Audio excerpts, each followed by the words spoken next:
राधे राधे, जय श्री कृष्ण। आप सभी भक्तों पर भगवान जगन्नाथ की कृपा सदा सर्वदा बनी रहे। कहते हैं भगवान जगन्नाथ का प्रसाद दुनिया के सभी मंदिरों के प्रसाद से भिन्न और चमत्कारी होता है। इस मंदिर के प्रसाद को अनोखे तरीके से बनाया जाता है। क्या आप जानते हैं भगवान जगन्नाथ जी का प्रसाद इतना खास क्यों होता है और इसके 8 चमत्कारी उपाय कौन से हैं? आज की इस वीडियो में आप सभी इस संबंध में एक बहुत ही अनोखी सी कथा सुनने वाले हैं। आप सभी भक्तजन इस कथा को बड़े ही प्रेम पूर्वक सुनें। साथ ही वीडियो पसंद आए तो लाइक शेयर करें, चैनल को सब्सक्राइब जरूर कर लें, बेल आइकन को प्रेस कर लें जिससे आप सभी को आने वाली वीडियो का नोटिफिकेशन समय से मिल सके। भगवान जगन्नाथ जी की भव्य और विशालकाय रथ यात्रा 7 जुलाई से प्रारंभ हो चुकी है। इस रथ यात्रा में दूर दूर से भक्त शामिल होते हैं और भगवान जगन्नाथ जी की रथ यात्रा में जो भी मनुष्य भाग लेता है उसके जन्म जन्मांतर के पाप नष्ट हो जाते हैं, साथ ही उसकी सभी मनोकामनाएं भी पूर्ण हो जाती हैं। किसी भी तीर्थ स्थान पर मिलने वाले प्रसाद को सामान्यतः प्रसाद ही कहा जाता है, परंतु उड़ीसा स्थित जगन्नाथ मंदिर में मिलने वाले प्रसाद को महाप्रसाद माना जाता है। कहते हैं कि एक बार महाप्रभु वल्लभाचार्य एकादशी व्रत के दिन जगन्नाथ मंदिर पहुँचे। व्रत के दिन वहां वल्लभाचार्य जी को किसी ने प्रसाद दिया। वहां पर वल्लभाचार्य जी ने वो प्रसाद लिया और उन्होंने सत्वन करते हुए दिन के बाद रात भी बिता ली। अगले दिन द्वादशी को सत्वन समाप्त होने पर उन्होंने प्रसाद को ग्रहण किया, जिसके बाद प्रसाद को महाप्रसाद का गौरव प्राप्त हुआ और जिसमें 500 रसोइयाँ 300 सहकारियों के साथ बनाते हैं। यह प्रसाद भगवान जगन्नाथ जी का प्रसाद लाख भक्त कर सकते हैं। यहाँ पर भोजन बताया जाता है कि रसोई में जो भी भोग तैयार किया जाता है वह सब माँ लक्ष्मी की देखरेख में होता है।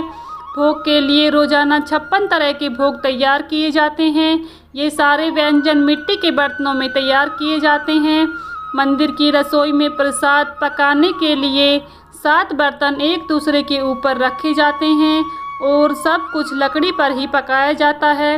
इस प्रक्रिया में शीर्ष बर्तन में सामग्री पहले पकती है, फिर क्रम अनुसार नीचे की तरफ एक के बाद एक पकती जाती है, अर्थात सबसे ऊपर रखे बर्तन का खाना सबसे पहले पकता है ना ये चमत्कार की बात। हजारों के लिए बनता है प्रसाद। वहाँ पर कहा जाता है कि मंदिर में प्रतिदिन प्रसाद 20,000 लोगों के लिए बनाया जाता है, लेकिन जब कोई त्योहार होता है उस दिन वहाँ पर 50,000 लोगों के लिए यह प्रसाद बनाया जाता है। कहा जाता है कि यदि किसी दिन लाखों लोग भी आ जाएं तो भी वह प्रसाद ग्रहण करके ही जाते हैं। मंदिर के अंदर पकाने वाला भोजन की मात्रा पूरे वर्ष के लिए रहती है। प्रसाद की एक भी मात्रा कभी भी व्यर्थ नहीं जाती है।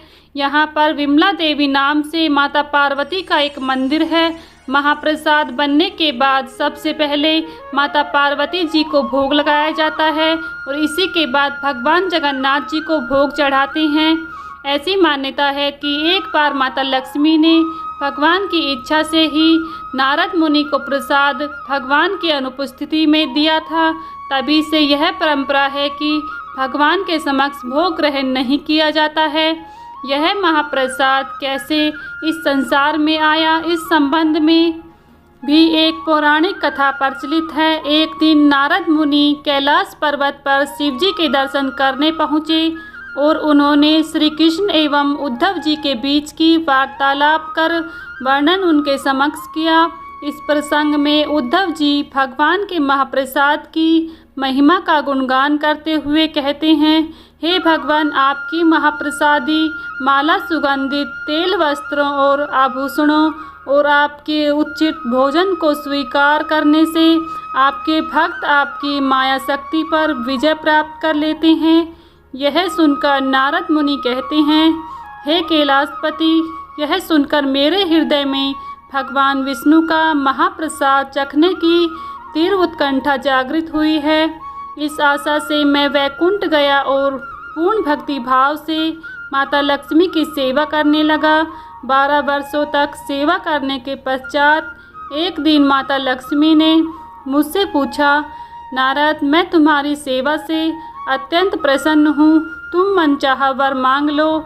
यह सुनकर नारद जी ने विनय भाव से कहा, हे माता, अनंतकाल से मेरे हृदय में इस बात को लेकर पीड़ा है कि मैंने आज तक कभी भी भगवान विष्णु के महाप्रसाद का आस्वादन नहीं किया है।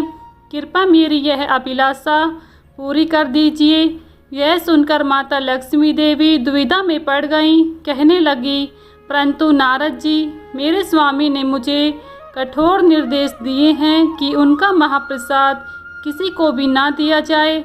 मैं उनकी आज्ञा का उल्लंघन कैसे कर सकती हूँ? परंतु तुम्हारे लिए मैं अवश्य ही कुछ व्यवस्था करूँगी।